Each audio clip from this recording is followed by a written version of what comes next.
Tea, good stuff.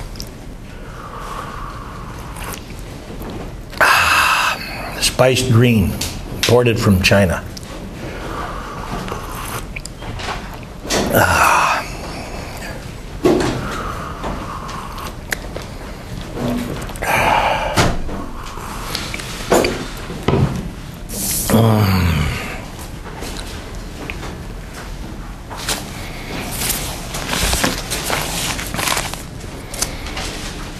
Yesterday, again, I sent a test message. If you did not get this test message, and you're a member of this gang, hand up. All right, we're in good shape on that. I expect this afternoon to post on Sakai, and I'll announce this again Thursday, a CLC schedule. Chemistry Learning Center, second floor, Flint, that way. Likely you were there for out-of-class assistance in Chemistry 2045, but I don't know for sure. Flint 257. This is all in the syllabus. That is the location where all the members of this teaching team, except myself, will conduct out-of-class assistance time, CLC office periods. So my plan will be to announce this schedule officially this afternoon and get CLC started tomorrow, because if and when you need out-of-class assistance to support your ability to get on successfully with what we are discussing in this gathering, and some of you will, the members of this teaching team are the people you want to see. Clearly, because they are the members of this teaching team. And their job is not only to know what's going on in this gathering, but to provide you with out-of-class assistance as necessary to support your ability to be successful. Please, if you recognize that you need out-of-class assistance, do not wait until the stuff with which you need assistance piles up into a mountain. If you come to us the day before exam 1 and say, I don't know anything, I don't understand anything which has been so far considered, there's nothing we can do to help you. That's impossible.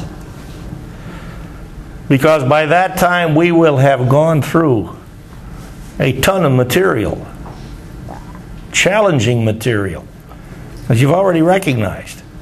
Our intention is to understand. And in order to understand, we have to penetrate chemistry.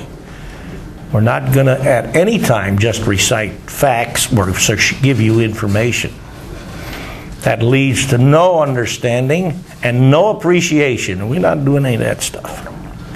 That's not education, and that kind of stuff should not ever go on in university, even though I know in many classrooms it does.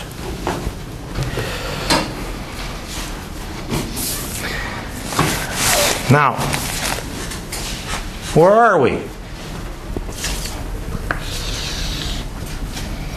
When does equilibrium exist? Liquid phase system or gas phase system,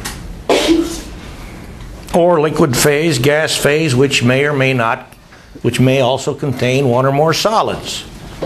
As long as the system has a dynamic component, liquids, gases, where the particles, components of the system are in constant motion, equilibrium can exist.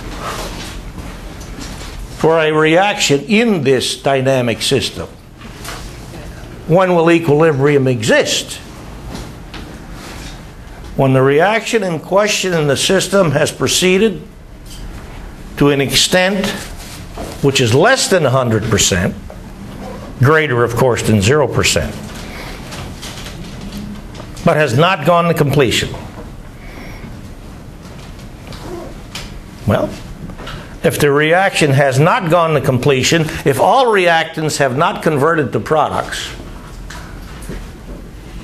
if a quantity of each and every reactant is still present, along with products, of course, and the system is dynamic, you got equilibrium. And there's only one way to find out for sure when a system, which is dynamic in nature, contains an equilibrium reaction. And that's by doing investigations. That's the only way to find out for sure. Recall, if you will, we did such when, for example, we took some deionized water and shook it up with some calcium carbonate, and on treating that system with phenolphthalein, recognized that some of the calcium carbonate dissolved, and in fact some of the carbonate ion converted to hydroxide ion, which accounted for the red-pink coloration of the phenolphthalein indicator. But when we observed the amount of calcium there was an undissolved quantity of calcium carbonate, and if we were to shake that system again, and again and again and again and again, after we initially shook it and saturated the solution phase with dissolved calcium carbonate, no change whatsoever would occur in the concentration of the system components, the solution phase system components, nor would any change in the amount of undissolved calcium carbonate change. That's screaming at us equilibrium. How do we refer to an equilibrium constant? To an equilibrium system. We refer to it by writing an equilibrium constant. Or refer to it quantitatively, actually. And what are the components of an equilibrium constant expression?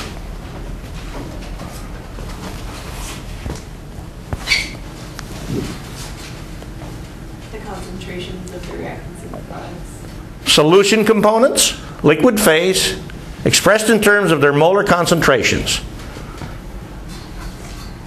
Products, numerator, reactants, denominator. As well as, if the system also contains gases. The gases may be also expressed in terms of molar concentrations, but as we've reminded you, it's thermodynamic practice to express gases in terms of their partial pressure. It's simply more convenient. Now we will, in fact, for this particular equilibrium system, view this equilibrium system from a concentration standpoint. Not because that's the preferred way to do it, which we reminded you it is not, but because it will lead us into recognizing how to analyze an equilibrium system quantitatively when we have equilibrium information available for the system. Section 17.5. Because by now, I am expecting A, that you all have chem notes, and B, you're doing your job. That means reading this stuff and thinking about it. So that when you are with us here in this gathering, you will be in position to follow along with the conversations we have. You will be in position, while you're munching on your lunch, to think about chemistry. You'll be in position while you take your evening or morning shower to think about chemistry. You'll be in position so as to avoid watching TV, but instead think about chemistry. I've had administrators say to me before, I need to understand that while I'm teaching a chemistry class that something exists besides chemistry. And my response was simply, like hell it does. Now, of course, that's a stretch of the truth. A hyperbole, so to speak. But if you don't think about this stuff, you can't grasp it. Le Chatelier's principle.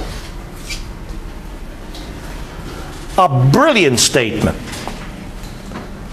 because it's simple, to the point, and tells you exactly how an equilibrium system will behave if you do up something to upset, to destroy the equilibrium in the system.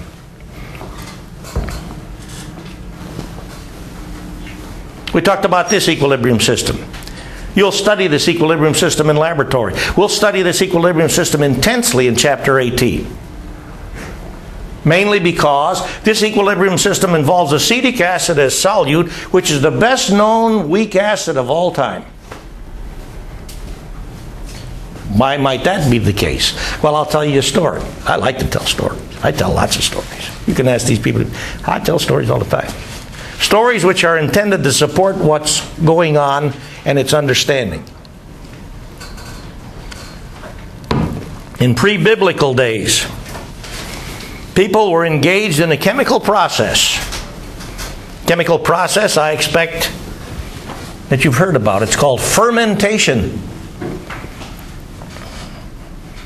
Now, in the chemistry that was done to produce potable spirits by this process fermentation, as it was done many years ago, it was inescapable and unavoidable that a side product would be acetic acid. That's not what they wanted to make. They wanted to make ethanol, so they could make wine and stuff like that. But acetic acid was a byproduct, so they got to know about acetic acid, which you likely know is the active ingredient in what common household liquid? Vinegar, yeah. Use vinegar to make salad dressing? You ever use any vinegar mist to clean mirrors? Works quite well. If you got a spritzer bottle, just put some vinegar in there. And if you really want to get the mirrors and window panes and things like that shined up really nicely, don't use a cloth. Get a newspaper. Sheet of newspaper, wad it up. I mean, it makes no... You'd be likely to walk into the daggone thing because it looks like it's not even there. It makes the daggone mirror or window pane so sharp and clear and clean. I learned that from a mirror person. In any case, back to this. Notice that. I can destroy this equilibrium by all sorts of changes which involve the components of this system. I can add acetic acid liquid. I can add water or subtract water. I can add a source of hydronium ion, 1 molar HCl. And of course, I didn't write that down. I could add a source of acetate ion. I'll put that down, like 1 molar sodium acetate solution.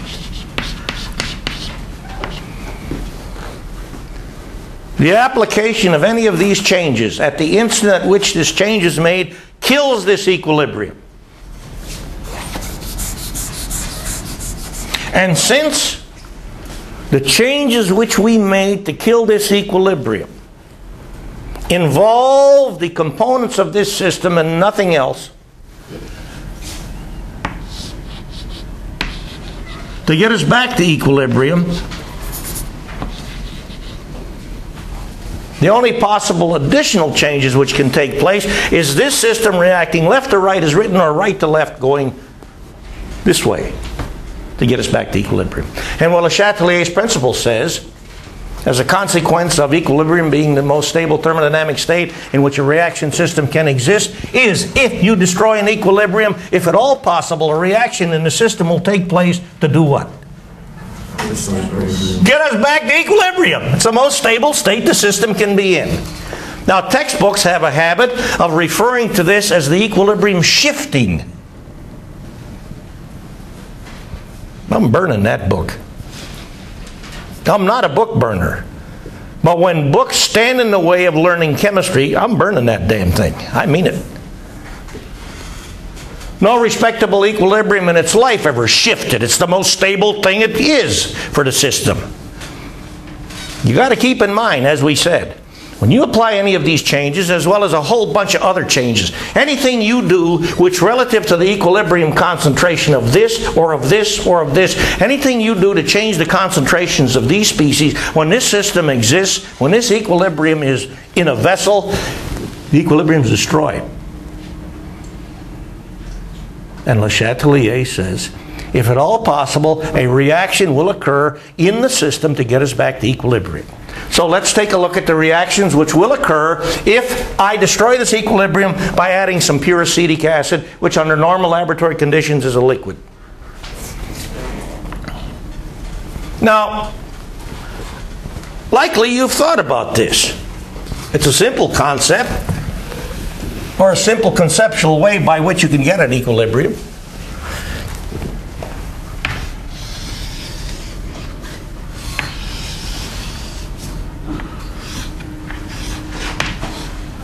What's that? What's that?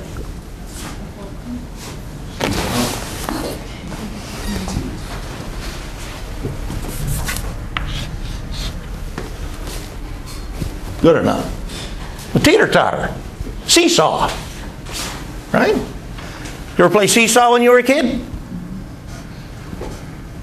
Well, when I played seesaw, and the seesaw was like this,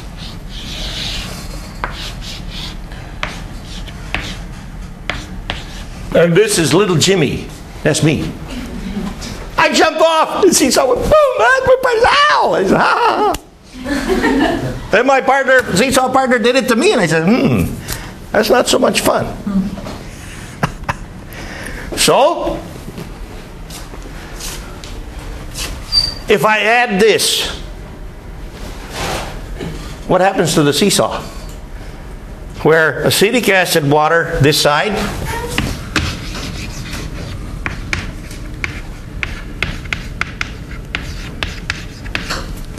hydronium ion,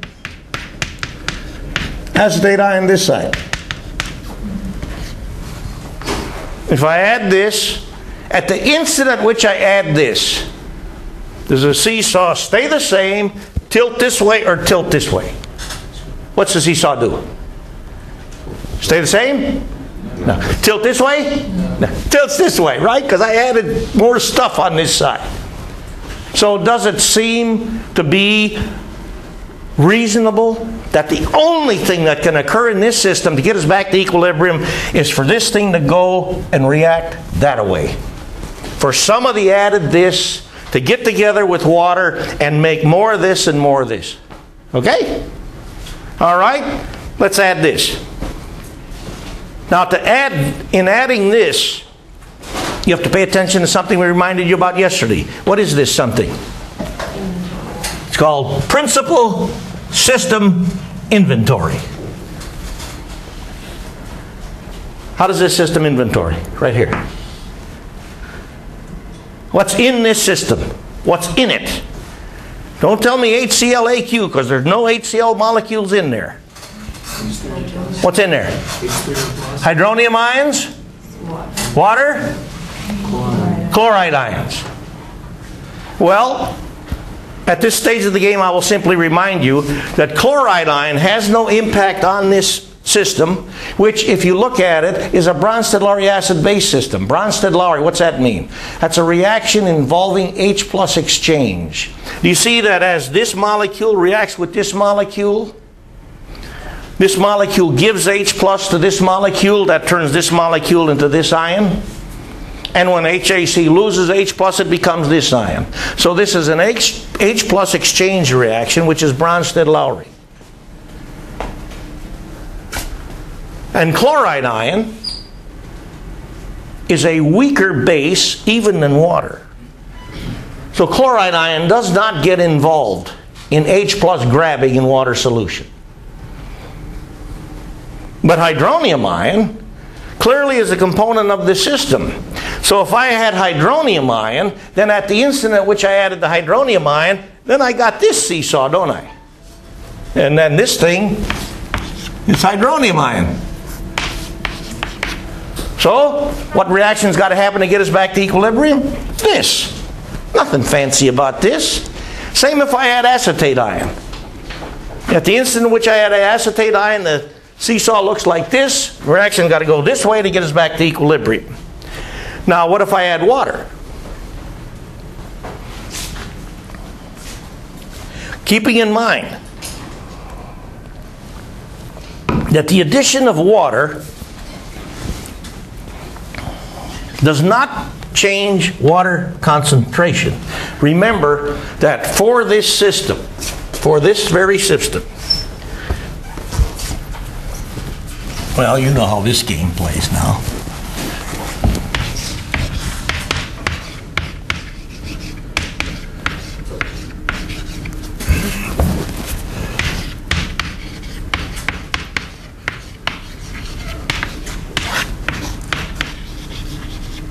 There's K.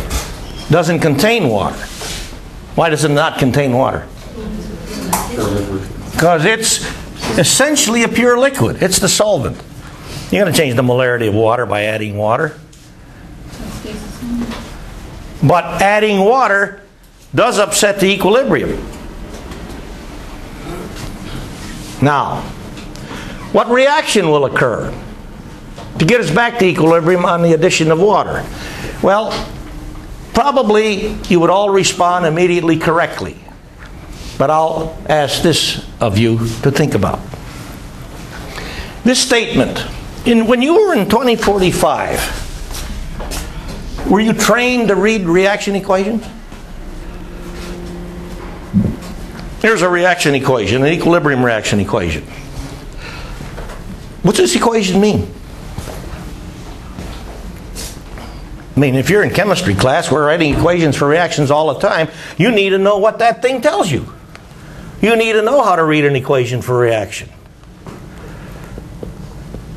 Did you do this in 2045? Yes? Okay. Read it to me. Well, you said you did this in 2045, so I want you to read this reaction equation to me. HAC plus H2O is forming hydronium and acetate. At the same time, it's also forming HAC and H2O. Well, you're reading it from an equilibrium standpoint. That's okay. All right? Let's read it from a one-direction standpoint.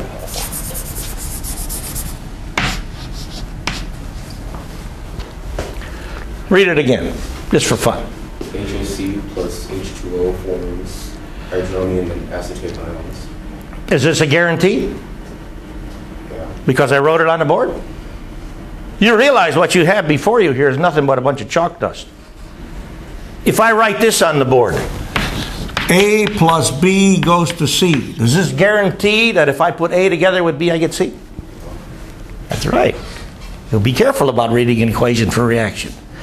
Because an equation for a reaction is no insurance policy. It doesn't guarantee anything. It's a recipe. It's an if-then clause. You do understand, I can go to the laboratory and I can mix any materials that I want. Does that guarantee a reaction is going to occur? Not at all.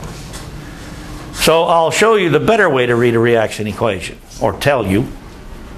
If-then clause. If, by this equation, if 1 mole of acetic acid is mixed with water, I have a chance. Then I have a chance to make hydronium ion and acetate ion. Maximum quantities, 1 mole each, if I started with a mole of acetic acid. But remember, we reminded you that if I go to the laboratory and make 1 molar acetic acid, do you remember the extent to which this thing goes? 0.4%.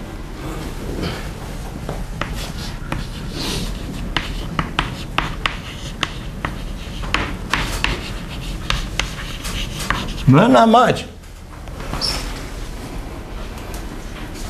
So, you have to realize, Again, this is a recipe, not a guarantee, not an insurance policy. And it, under no circumstances, tells me how much acetic acid I have, or water, or hydronium ion, or acetate ion. Just like the recipe on your pancake mix, if you got such. It might say, in a large mixing bowl, add the contents of this box, the pancake mix. Of course, you don't put in the box, too, in the wrapping paper. Okay. And then 1 pint of milk and 3 eggs. Hey, what if you have the pint of milk and only 2 eggs? Because this recipe on the back of the box has no idea whether or not you have any milk or eggs at all.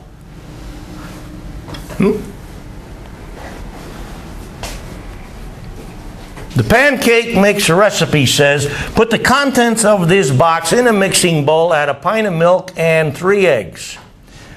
So you open up your refrigerator, you got milk, you measure a pint, pour it in there, and then you look into your egg carton, and only got 2 eggs. I don't have 3. Can you still make some of this pancake? Can you make some of this pancake? How much of it can you make? 2/3, right? And how much of the pancake could you make if you had no eggs? But 1,000,000 gallons of milk. You couldn't make any, could you? Just a recipe, that's all it is. Okay? Now then, point. This thing is telling me, in order for acetic acid molecules in this system to convert to hydronium ions and acetate ions, what do the acetic acid molecules have to do with the water molecules? They have to react with them. And the only way they can react is if they do what? They got to collide with each other. Now tell me, if I have in a system a ratio of 10 water molecules to every acetic acid molecule, and in a second system I have a ratio of 100 water molecules to every acetic acid molecule, where do I have the better chance to get acetic acid molecules to become hydronium ion and acetate ion?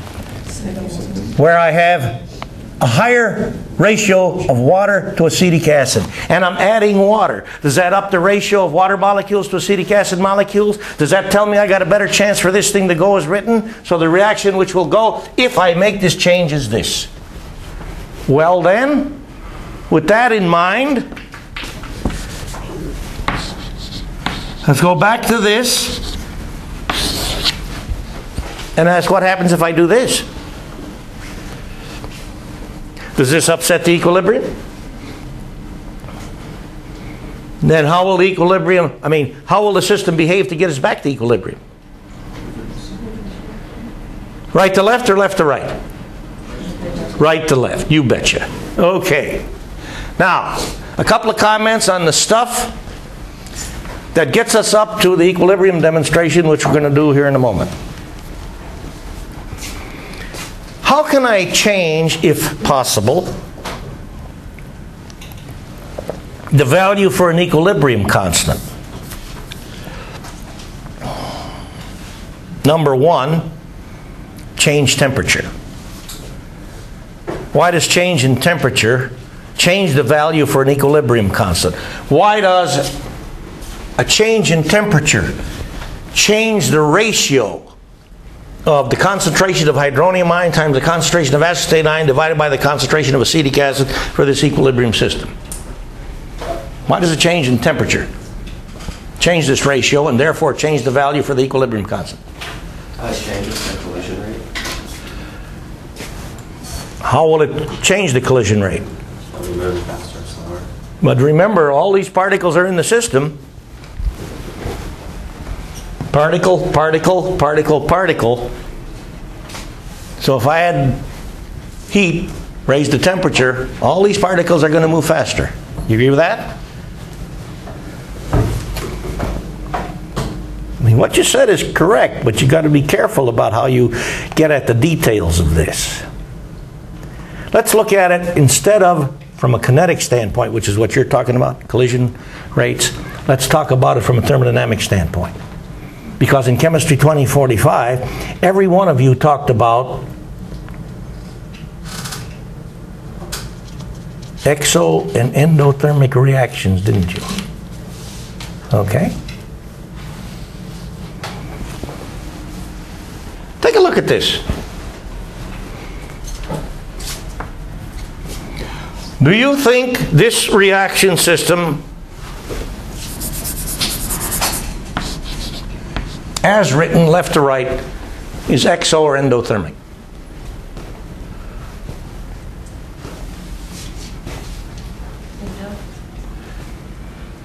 All right.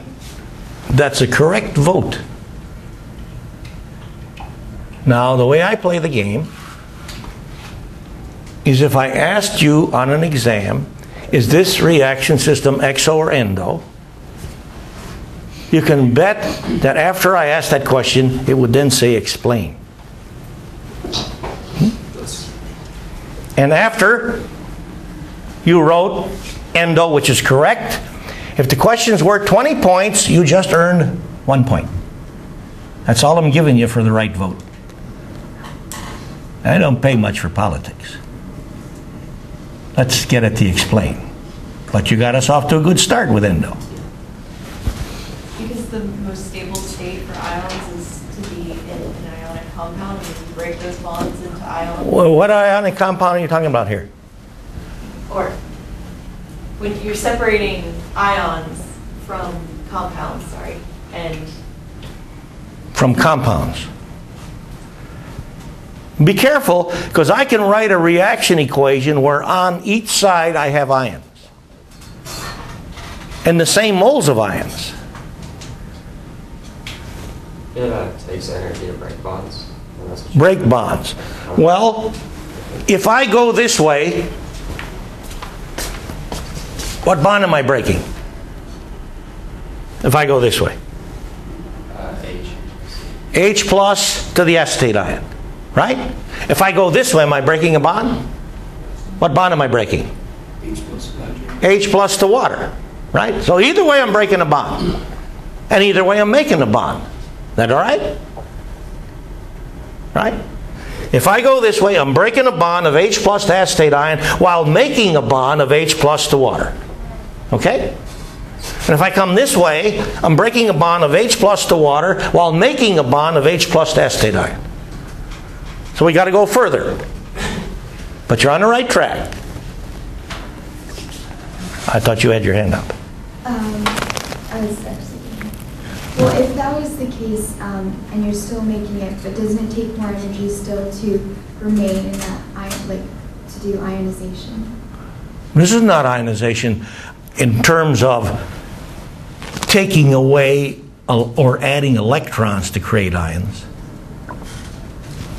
Because with the arrow facing right, it's a product-favored reaction, and product-favored reactions are endothermic. Product-favored reactions are generally exothermic. But you're getting there. Well, it takes more energy to break the hydrogen acetate ion bond Then, than the hydronium bond. how do you know? Information to answer this question I've given you. In fact, it's on the board. It's on the board. Is it good as 2.4% extent? Is it 2.4. 0.4. This thing only goes 0.4% in this direction, which tells you if I make a mix of hydronium ion with acetate ion, okay, would I expect this reaction to proceed to a large extent? If I make a mix of hydronium ion with acetate ion, would I expect this reaction to proceed to a large extent? Hydronium ion with acetate ion. Acetic acid with water to make hydronium ion and acetate ion, 0.4%. So hydronium ion with acetate ion, large extent? Absolutely.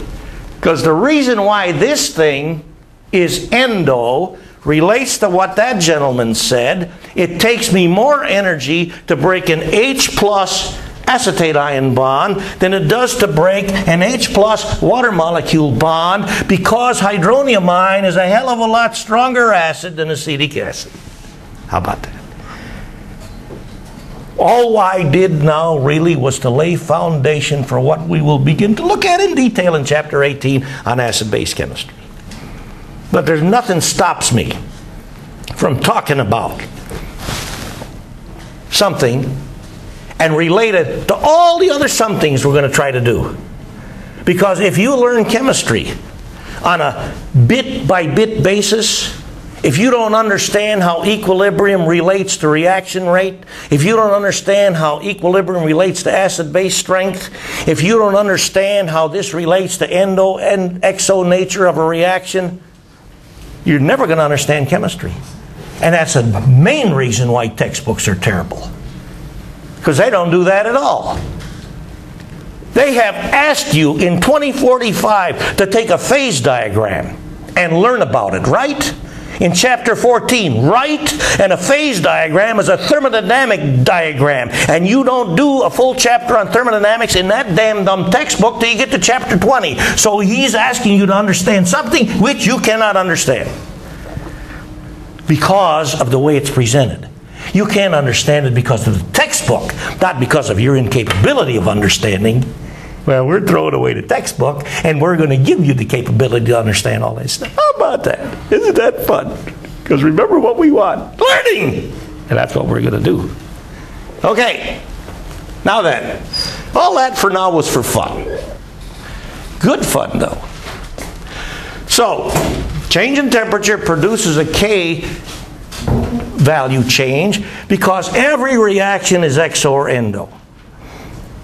And if you have an endo reaction, like this baby, if you study this reaction at a high temperature relative to NLC, take NLC to be 25 centigrade. So if I study this reaction at, say, 75 centigrade, its K value will be larger or smaller.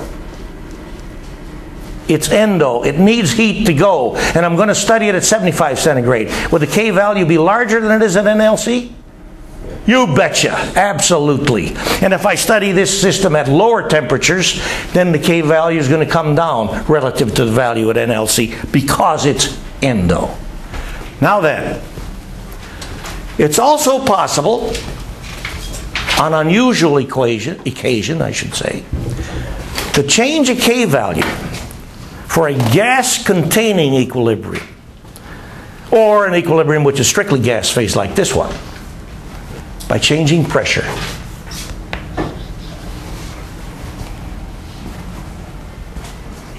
You talked about gases and how they behave. Did you in 2045, when you talked about gas behavior, talk about van der Waals correction considerations? Did you do that? I'm asking. If you didn't do it, you didn't do it. But if you don't tell me, I don't know. Did you do van der Waals stuff? Van der Waals correction factors? What are the van der Waals correction factors considered? Why are they considered? Well, you said real gases. What's the difference between real gases and ideal gases?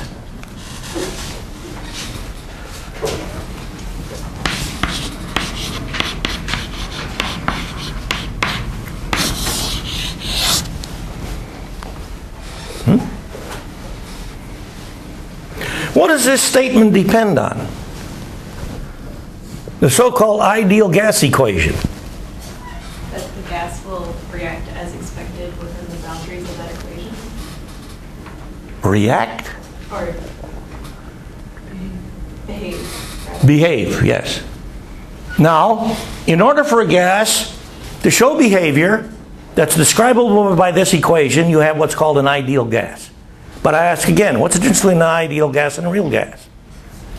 Can this equation be used to describe successfully the behavior of a good many gases?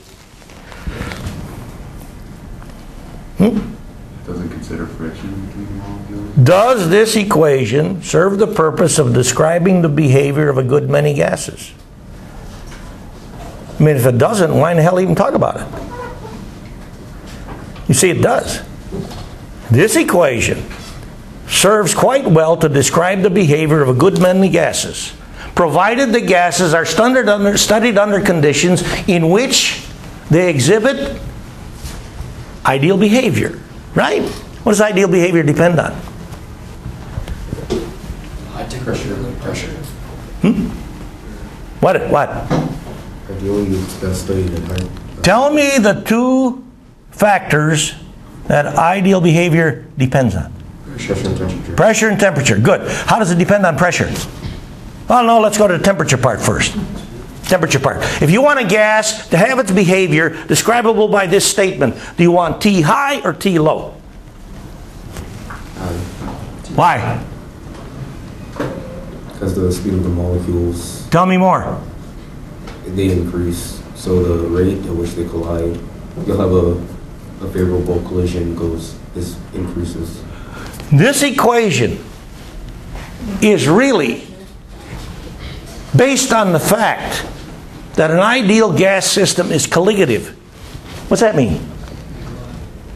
What's colligative? You talk about colligative properties in 2045? Did you do that? You did that. Well, what's colligative mean?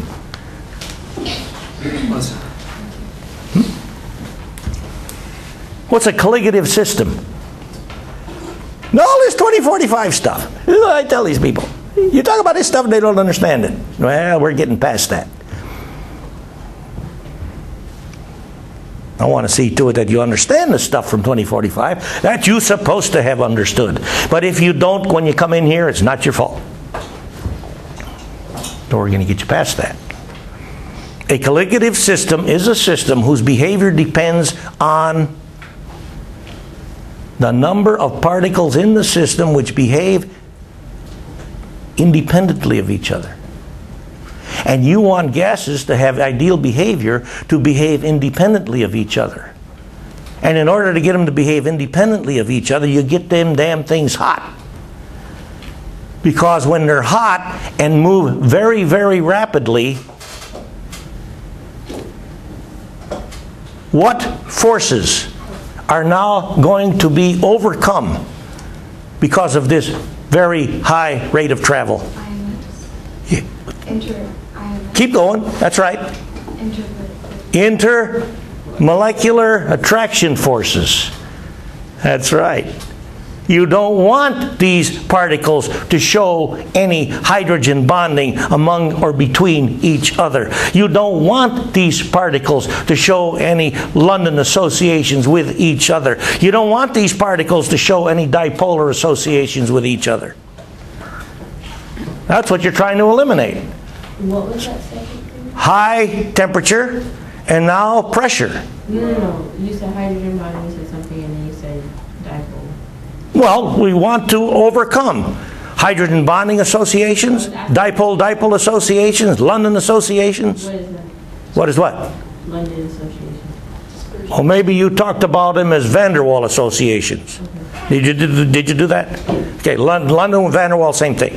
Okay? I use London. It's a shorter word. How about pressure? Low pressure rather than high pressure. Why? Less collisions between molecules. Yeah.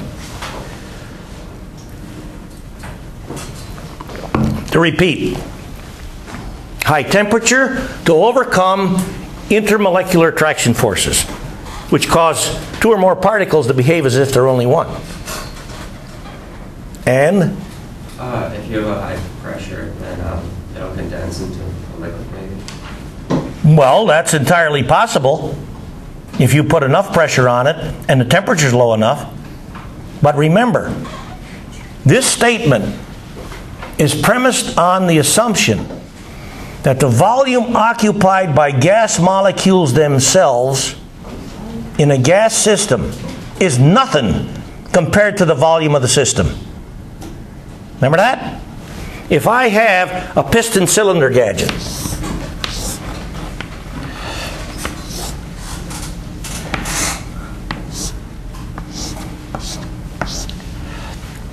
well, not a very good picture. Let's do this. Here's a piston face. This is a cylinder. Here's my gas particles. You do know that on average, the distance between and among gas particles, like the nitrogen and oxygen molecules and other components of air in this room, very far apart relative to the size of the molecules themselves. Very far apart. Like here. Okay? So under these conditions, the volume occupied by these gas particles themselves doesn't mean anything.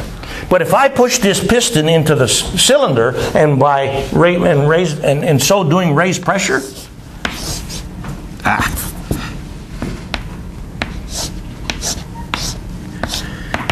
now these particles and their volume will constitute a large portion of this volume itself. And when that happens, it's done old. Okay? So that's what relates to this delta P business. You see the components of this system? Number one, if I want each component of this system to be gas phase, then I must study this system at a temperature which is above the boiling point temperature for each one of these component systems as a liquid. Fair enough? They got to be gases. All right? Now, which of these molecules will show the strongest tendency to stick or be attracted to like molecules? Ammonia molecules to ammonia molecules, hydrogen molecules to hydrogen molecules, nitrogen molecules to nitrogen molecules. Or let's try it another way, a more simple way I should think. Which of these as pure substances has the highest boiling point?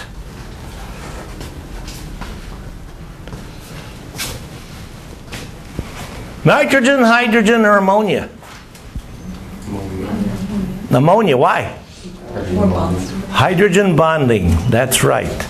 Because hydrogen bonding attraction forces are much, much stronger than London attraction forces, or van der Waals if you prefer. All right? But if I take this system and put it in a piston cylinder gadget, and I study it under high pressure conditions, and at a temperature which is just above the boiling point temperature of ammonia, so everything's still gas, then these things are not going to act like individual ammonia molecules. They're going to stick together because of hydrogen bonding. And once that happens, the value for K changes. An unusual case. But other than that, the only general way to change a K value is by temperature change. All right. Now then, for this section 17.7, relationship between Kc, that's an equilibrium constant involving gases, expressed in terms of molar concentrations, versus Kp, equilibrium constant for the same gas system, but expressed in terms of partial pressures. You can see how this is dealt with quantitatively in section 17.7. We're not going to be doing much with that right now. We'll do more with that when we get to chapter 21, if my memory's right. But I ask that you take a look at it, so that instead we'll now move on to our equilibrium demonstration.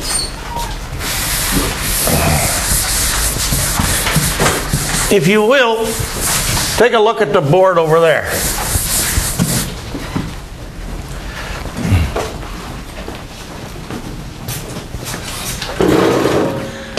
Cylinder A. Well, you look at the board, and I can show you what we're talking about. Here's cylinder A. 200 milliliters of deionized water, in which I've dissolved a certain quantity of potassium iodide. Because by dissolving potassium iodide, I've introduced into this system potassium ions and iodide ions. It's iodide ions that I want. Cylinder B, 200 milliliters of deionized water. A given quantity of dissolved iodine and the same amount of dissolved potassium iodide as I have in cylinder A. Okay? So I got potassium iodide, the same amount in each water solution, except with one difference, except in cylinder B, in addition to the potassium iodide and of course solvent water, I also have a dissolved quantity of iodine. I have used the potassium iodide in order to induce greater solubility of iodine in water. You remember that iodine isn't very soluble in water? You remember investigating the solubility of iodine in water in Chemistry 2045 Laboratory Assignment 7 on solutions? Funny how we're talking about that 45 laboratory a lot, aren't we? Well, I already told you I designed that course to lay foundation for this course. Because chemistry is a progressive learning activity. How soluble is I2 by itself in water? Not very. Why not?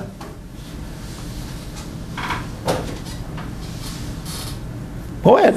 Iodine exists as a diatomic because it's incredibly stable in that form and it's hard. Well, I agree. I2 is diatomic, so what's that got to do with solubility? The way that it bonds, it's extremely stable and hard to break apart. Wait a minute. The I2 crystal lattice is pretty feeble. I can crumble I2 easily, like this. I want to know why I2 isn't very soluble in water. Different intermolecular forces. Different. Well, tell me what we got here beside different. Well, water has hydrogen bonding and... Water molecules are hydrogen bonders and highly polar, and have therefore, you fill in the blank, stronger weak tendency to stick to each other. Other water molecules. Strong. Now how about I2 molecules? I2 dispersion forces. Dispersion forces, Van der Waals forces, London forces, all the same thing. I mean, I2 is a simple diatomic homonuclear molecule. Not polar. So here's this not polar stuff, not very soluble in this highly polar hydrogen bonding stuff. Because the water molecules are much happier associating with each other than they are associating with I2 molecules. That's just a way to state the thermodynamic nature of this system. But if I treat I2 with iodide ion, I can get an interesting reaction in which I make this.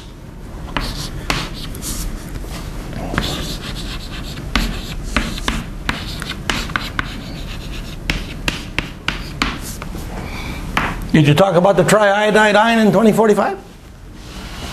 You talked about Lewis structures in 2045, I'm sure. And you talked about Lewis structures being interpreted in light of valence shell electron pair repulsion theory, didn't you? The upshot of which was to get at geometry, shape. Because structure and shape, most important property of any chemical species. We've said that before. We'll probably say that another 8 million times this term. Give or take a few thousand. Can you determine the hybridization for the I central atom and the shape for this thing? I assign that to you. Don't do it now, but when we meet next time, I expect you to be able to do this. Okay? Point. By reacting I2 with I minus, I can convert I2 to the triiodide ion and take advantage of the fact that the water solvent is highly electric in nature. That's why water is a very good solvent for many ionic compounds. So adding an ion in turn, rather than adding I2, I get a whole lot more I2 to dissolve in water. And why did Horvath do that? So you can see the damn stuff. Because if I don't have much I2 dissolved, you'll say, gee, that doesn't show much color at all. Okay? Now then, back to the demonstration. In flask A, I have toluene, 200 milliliters.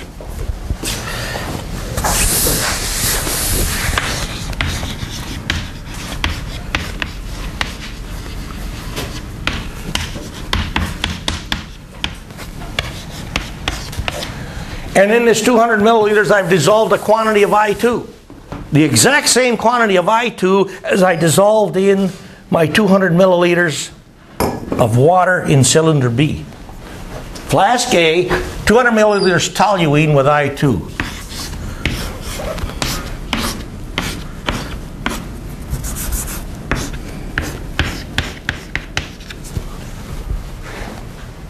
There's a structural representation for the toluene molecule. Have you seen any pictures like this in 2045? Have you seen this part of this picture? What's the name for this part of this picture? Benzene.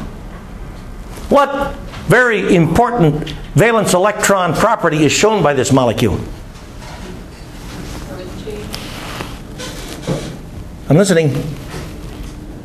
Very important valence electron property shown by this molecule. Called resonance. Yeah, how about that? What does resonance mean? You did this in 2045. All this stuff you did in 2045, right?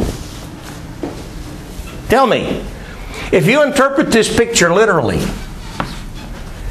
it's going to tell you, if I interpret this picture literally, it's going to tell me that here is a carbon-carbon double bond, here's a carbon-carbon double bond, and here's a carbon-carbon double bond. And here's a carbon-carbon single bond, a carbon-carbon single bond, and a carbon-carbon single bond. Do you believe that? Is that just, would that just be a resonance hybrid showing? Well, I'm asking if you believe that this molecule is composed of a ring structure which has 3 carbon-carbon single bonds and 3 carbon-carbon double bonds. Do you believe that? Yes, but not necessarily enough. Well, wait. You said not necessarily. Do you believe that if I study and measure bond strengths and lengths for this molecule, I'm going to see this bond and this bond and this bond to be shorter and stronger bonds than this bond and this bond and this bond? Do you believe that? You don't believe that. So this picture's lying, isn't it? Did you learn about resonance in 2045 to the extent of realizing that no matter how hard we may try, you cannot actually represent resonance by drawing pictures? Because it would obligate you to draw parts of electron pairs. How the hell do I do that? Can you draw a picture of 2/3 of an electron? You can't do it. But you have to learn about it. Because the truth is,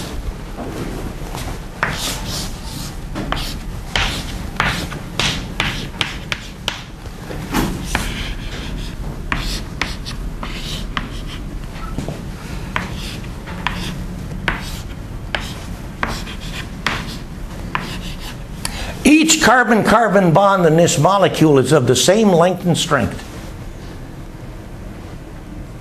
They have a bond order, each carbon-carbon bond of 1.5. Which means if you're going to draw an accurate picture of this, you have to draw a picture of a half a bond. I defy you to do this. But I require you to understand it, because it's part and parcel of learning about a very important valence electron property shown by a whole slew of molecules. It's called resonance, which we just talked about. Do you think this thing is very polar?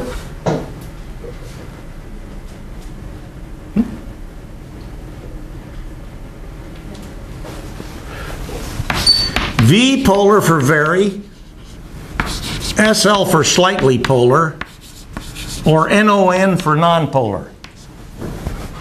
What are you going to tell me about toluene? V polar. Put your hand up if you vote for V polar.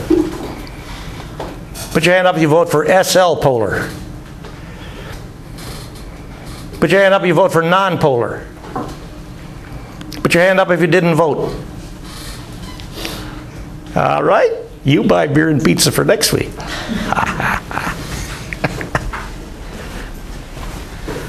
This creates a little bit of non-uniformity in the overall valence electron density distribution for the molecule. So this thing is slightly polar.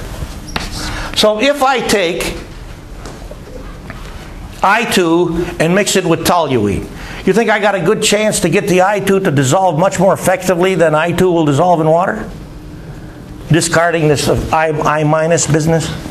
Do you expect iodine to be more soluble in toluene than it is in water? Yes. You betcha. Hey, take a look.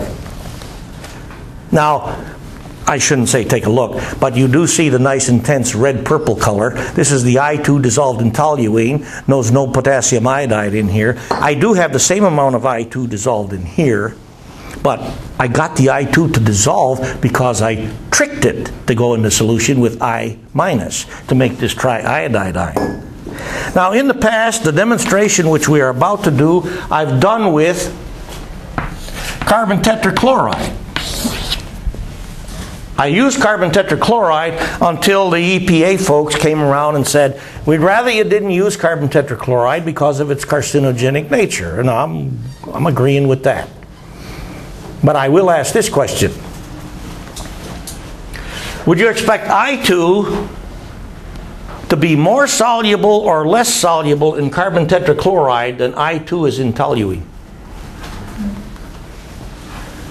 Would you expect I2 to be more soluble or less soluble in carbon tetrachloride than I2 is in toluene? More soluble in what? Carbon tetrachloride. And if you don't know the name for something, in chemistry class you can always succeed by reading its formula. Call it CCl4, and that's always good. Why do you expect I2 to be more soluble in this than it is in toluene? Because this is strictly not polar, right? What's the shape of this?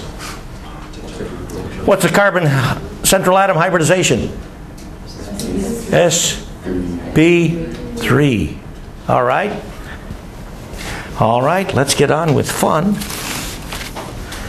Notice,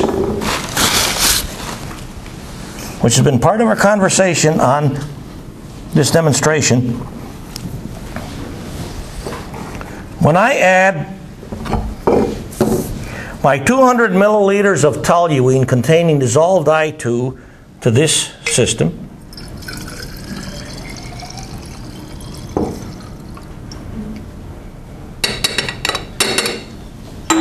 and then I add 200 milliliters of pure toluene to this cylinder,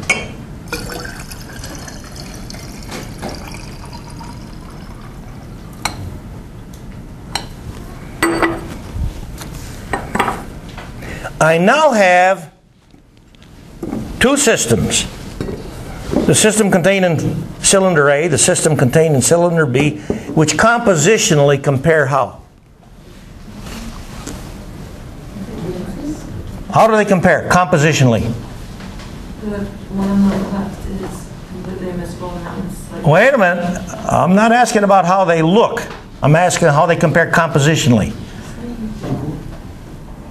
Each contains 200 milliliters deionized water. Each contains 200 milliliters toluene. Each contains a given quantity of potassium iodide dissolved in the water phase, the same amount in each.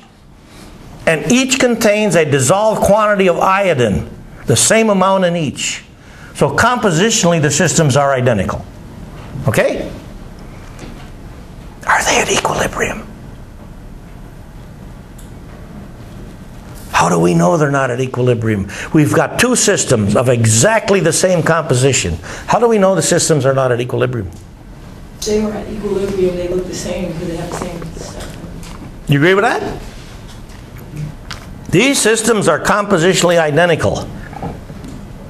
Therefore, if they were at equilibrium, how would they appear physically? They'd be exactly the same. Do they look the same? I don't think so. What can we do to get them to look the same? What can we do to get them to be at equilibrium? What can we do in each cylinder to establish this condition? I2 in H2OL in equilibrium with I2 in tau for toluene. I want to establish this condition in each cylinder. What can I do to make this happen? Can I wait? Are these systems dynamic? Are they liquid? They're liquid. They're dynamic. This demonstration was once done and purposely left to stand to see how long it would get to equilibrium on its own, undisturbed. I saw that when I was starting my teaching career at the University of Florida as a teaching assistant in 1967. Because I did my PhD here. They couldn't get rid of me. Ha ha ha. And after 3 months, that was the duration of the term, we operated back then on something called trimesters. They still look like this, even though dynamic. Well, there was a little bit of change relative to what we saw initially. Here's what we see initially. What can we do to get these systems to rapidly come to equilibrium? Shake them up. Why? Why does that work? Do you realize right now the only way that I2 can go from the bottom layer, which is where it all started, to the top layer is through this interface? Because these two liquids are not miscible. Toluene, not very polar, not happy, so to speak, being dissolved in water and vice versa. Toluene less dense than water. Cylinder A, all the toluene initially, all the I2 initially in the toluene layer. The only way the I2 can go from the top layer to the bottom layer is through this interface. So why does shaking get us to equilibrium really rapidly? Contact. What do I do to this surface area by shaking? What do I do to the surface area contact between toluene and water by shaking? I magnify it tremendously. And when I magnify this surface area, then I will get us to equilibrium quite rapidly. The analysis of this from a kinetic standpoint is in the notes. If you haven't read it, read it. So let's do some exercise. Good for my fat belly.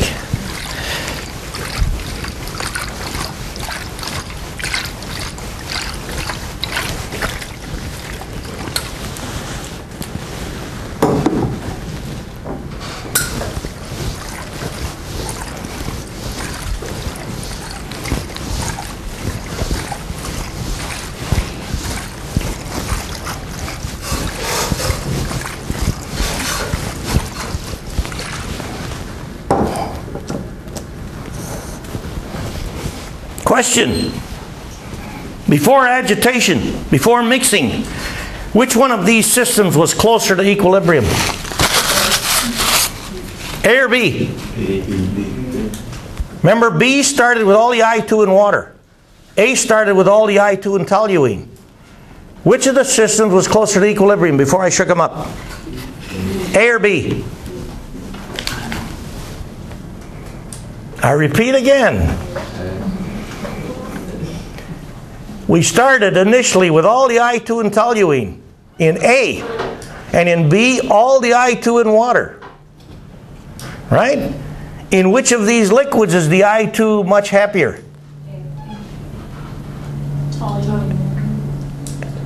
Toluene. We at equilibrium now?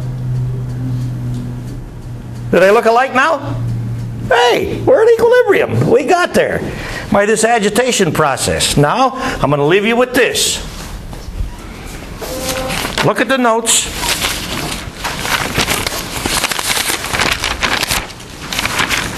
I want you to go to page 1716. Question 17.9.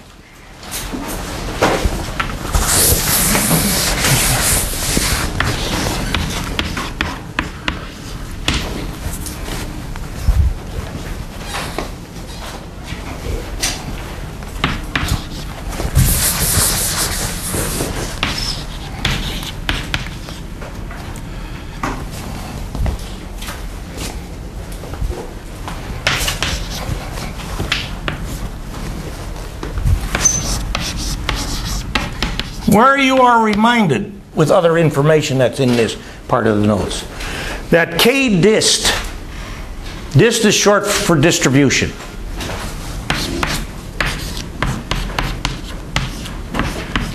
For I2 dissolved in toluene, compared to I2 dissolved in water, the value for K dist is 70.0. That sound reasonable? Because what this value is showing us is, as we knew before we did this demonstration, that the I2 is a heck of a lot more soluble in toluene than it is in water. All right? So if mix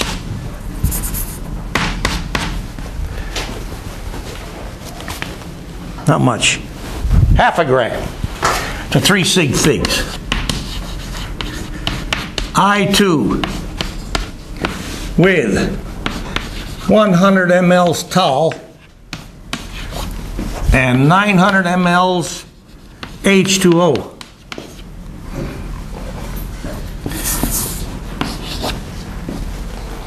Your job is to calculate for the equilibrium, not this, because here we had equal volumes of toluene and water. Here we got 9 times more water than we got toluene. Imagine that we've got 0.500 grams dissolved total. Calculate the quantity of I2 in each layer for this system at equilibrium. And we'll pick it up from this point tomorrow.